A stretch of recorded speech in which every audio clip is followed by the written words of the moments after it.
Halo. Yuk. Cambuk. Tuh, cambuk. Pakai cambuk yang ini aja. Yang kita lihat rekul kuda lagi. Oh ya, ada beberapa pertanyaan nih bang. Kan ada kawan-kawan nanya, kalau kita mau punya kuda tuh persiapannya apa aja sih bang? Ya, sebenarnya yang paling penting itu kita harus punya tempat, punya lokasi untuk kandangnya lah terutama. Terus punya waktu. Kalau saya sih itu. Ini waktu paling utama ya. Iya. Jadi kalau misalnya setengah-setengah, cuman sekedar mau melihara gitu, jangan bang ya. Lebih baik jangan kasihan kudanya. Soalnya kalau kita setengah-setengah, kita tidak punya waktu banyak. Dalam arti bukan harus kita 24 jam kita meluangkan waktu pada kuda, enggak juga. Jadi intinya ada 1 jam 2 jam itu kita siap harus bersama kuda. Seperti contohnya waktu saya awalnya itu saya masih belum paham lah bagaimana merawat kuda. Ya timbul ketakutan dalam diri sendiri untuk ketemu, untuk melihatnya kita takut gitu.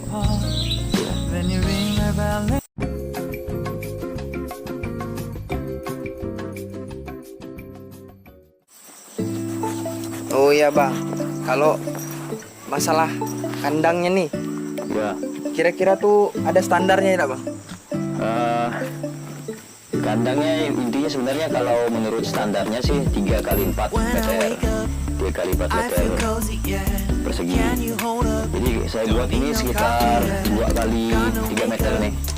2 kali 3 meter berarti masih kurang masing-masing 1 meter 1 meter. Tapi udah cukup lah kalau untuk satu kuda. Dan saya di bagian depan ini tempat kita meletakkan makanan. Karena dulu pernah saya simpan langsung di lantai, dia bercampur dengan kotorannya, jadi nanti takutnya cacingan, maka saya pisahkan. Lebih baik sih seperti ini. Oh, tuh. Kalau perlengkapannya bang, apa aja yang harus ada? Perlengkapan apa nih maksudnya nih? Ini pertama untuk perawatan kudanya dulu lah. Oh ya, kalau untuk perawatan kudanya itu yang penting itu seperti yang ada kita lihat yang sebelah sini nih, ini tali longsor sama tali halter itu wajib. Itu yang pertama. Tali halter tuh yang ada di mulutnya tuh ya? Tali halter itu yang ada di kepala kuda itu. Oh, kepalanya. Ada yang ada di kepala itu tuh tali halter. Jadi fungsinya tali ini adalah sebagai tali bantu untuk kita nanti masukkan tali longsornya.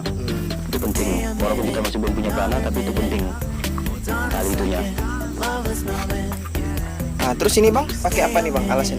Ya, ini sekarang kita lagi bersih kandang kudanya, kotoran kudanya. Di ini bawahnya ini saya pakai serbuk kayu. Oh, pakai sekam kayu. Ya, pakai serbuk kayu. Perbedaan dia biasa pakai pasir bisa juga, cuman saya juga pernah coba pakai pasir waktu itu. Pasir itu lebih bercampur dengan kotorannya dia. Jadi kotorannya bercampur dengan pasir, akhirnya malah becek jadinya lantainya itu. Tapi kalau serbuk kayu enggak, dia tetap kering karena kuda tuh suka di tempat yang kering. Jadi supaya pertama bulunya jadi tetap bagus kan, enggak kotor atau lalat. Sekarang enggak ada lalat, aman. Jadi kotorannya bercampur sama serbuk ini udah habis, dia udah hilang baunya. Nah, masalah rutinitas pembersihannya bang? Kalau membersihkan kandang itu sebaiknya setiap hari. Setiap hari ya? Setiap hari. Jadi dia tidak ada jeda waktu untuk sempat jadi kotor. Kalau dia udah sekali kotor, itu serbuknya banyak rusaknya. Dalam arti kata serbuknya udah tak bisa dipakai lagi. Malah jadi terkontaminasi ya? Serbuknya karena udah 1-2 hari misalnya kan kita tidak bersihkan, akhirnya kecampur sama kotorannya itu. Kalau mau kita pakai itu udah basah, terus udah gabung sama kotorannya. Dia bukan berupa butiran-butiran seperti ini lagi dia. Dia udah banyak kotorannya, malah ibaratkan kalau kita buat kue lebaran itu mentega campur tepung, udah jadi satu, tidak akan bisa dipisah lagi lah pokoknya. Oh, berarti kalau misalnya kotorannya masih baru, itu belum bisa juga ya? Bisa. Kan nunggu kering dulu. Kayak seperti ini kan baru nih. Nah, ini. Nih kayak gini baru kita ambil bulat-bulat bisa. Dia kalau udah jadi satu sama serbuknya itu dia otomatis lebih ini dia, lebih tidak becek dia. Nah, misalnya kita kan hanya ngambil serbuknya, jangan sampai pisah. Nah, nggak harus sambil ambil semua.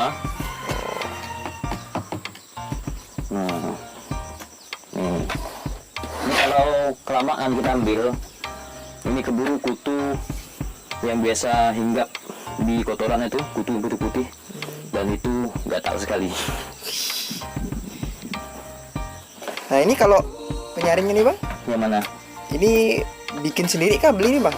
Oh yang ini kebetulan buat sendiri, karena kalau kita waktu kemarin saya mikir ceritanya ini untuk nyari pakai apa, cari skop yang seperti garpu itu tidak ada jualnya di sini. Akhirnya saya buat. Nah mungkin kawan-kawan yang hobi kuda juga bisa membuat seperti ini.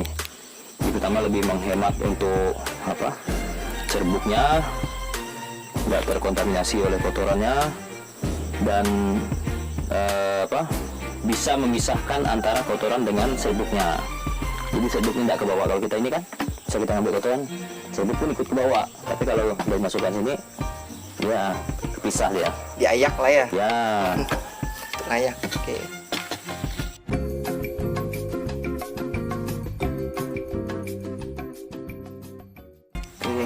Oke. Bersih kandang sudah. Sekarang kita Oh iya bang, coba. beli kuda nih. Ya. Kalau kudanya ndak jinak sama kita kan susah juga tuh. Nah, gimana cara jinakin kudanya biar nurut sama kita? Nah, itu dia terkadang yang paling membutuhkan. Makanya kalau dalam mengurus kuda itu sebenarnya membutuhkan kesabaran. Cara kita membuat kuda itu jinak itu dengan rutinnya kita berinteraksi dengan kuda. Kuda itu kan makhluk yang mudah takut dengan manusia ya. Makanya kalau kita menimbulkan gerakan refleks atau kita berada dekat dia orang yang tidak dikenal, jangankan manusia, dengan plastik kuda itu bisa takut. Nah, untuk bagaimana kita akrab sama dia, kita harus sering rutin dilihat oleh kudanya sendiri bahwa kita tidak menyakiti dia. Kita sering bersihkan, terutama waktu kita gosok atau grooming itu, buang debu di badannya, mandikannya, ngasih makan, itu akan cepat membuat kuda itu jinak. Nah, kalau untuk posisi kita, posisi aman, karena kuda itu dari depan menggigit, dari belakang menendang, dari atas bisa melontarkan kita, bisa keinjak juga kita biasanya. Nah, posisi aman kita tuh berada di sejajar dengan kaki bagian depannya. Posisi itu yang paling aman lah. Untuk hal yang tidak boleh dilakukan itu adalah mencambuk dengan kasar atau menganiaya kuda. Itu yang paling tidak boleh kita lakukan. Makanya cambuk ini untuk apa sebenarnya? Sebenarnya cambuk ini hanya untuk menakut-nakuti kuda. Kita cambuk ke tanah. Kecuali kalau memang kuda itu bandel, kita cambuk pelan. Itu pun pelan, ke belakang, ke bokongnya biasanya kan. Itu pun pelan. Hal yang boleh dilakukan, semuanya boleh. Oh semuanya boleh. Berarti tidak ada yang tidak boleh ya? Ya, tidak ada yang boleh, kecuali kawin tadi sama membahayakan kuda. tadi ya? Ya, kawin sama kuda tidak boleh. Karena beda. Tapi ada loh bang. Ya? Ada loh. Nah itu posisi telinga itu ke belakang. Dia biasanya lagi marah gitu, lagi kurang suka gitu. Oh. Rupanya barusan ada serangga mungkin yang ke badannya. Nah tuh, maka dia kurang ini dia. Seharusnya untuk kuda ini kita harus semprot badannya supaya lalat-lalat tidak berani hinggap. Ada cairan untuk nyemprotnya memang. Oh khusus nggak boleh pakai parfum ya? Boleh sih. Boleh. Cuman kalau lalat itu mungkin yang datang kupu-kupu. Kupu-kupu yang lucu. Kata teman-teman lah, Iya. kuda itu susah hidup, khususnya di Kalimantan Barat nih bang. Apa tanggapannya bang? Iya, kalau itu sering saya dengar juga dari waktu pertama kali saya mau melihara kuda itu, selalu itu pertanyaannya. Saya pikir kenapa kok kuda susah hidup di Kalimantan? Sekarang Surprise, motherfucker. saya lepas. Ayo lepas. Sampai saya bisa. Hei, hei, hei.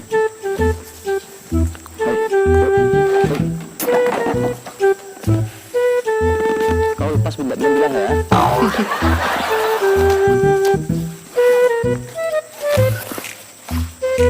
Kok bisa lepas? Pada aku udah kuat tadi. Kita lanjut ya. Ya. Jadi dalam benak saya juga berpikir kan, kenapa kok kuda tidak bisa hidup di maju Cak, tidak bisa hidup di Kalimantan. Padahal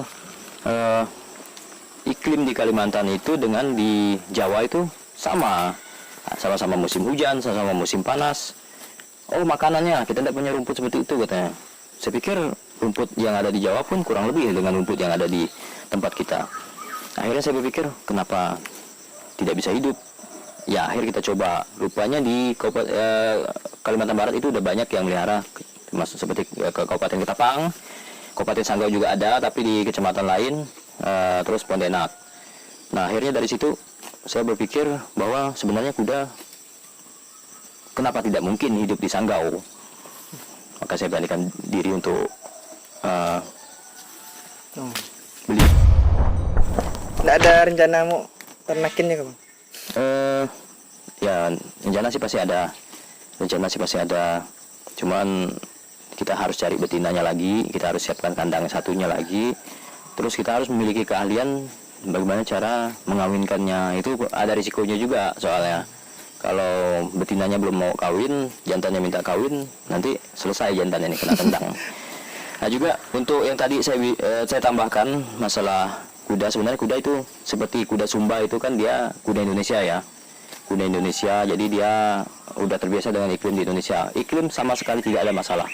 Bagaimana makanan? Makanan juga tidak ada masalah. Bahkan pohon daun pisang nih seperti ini, itu kuda ini dia suka di daun pisang nih.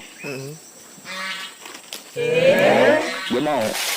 Dia tidak ada yang sulit untuk makanan, untuk iklim itu sama sebenarnya.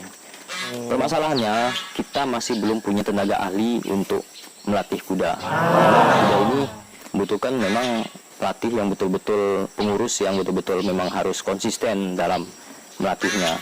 Karena betapa sulit sekali melatih kuda ini kalau memang kita tidak fokus, tidak seperti binatang sapi atau kambing dan sebagainya. Nah, kalau ngomong-ngomong masalah ngelatih bang,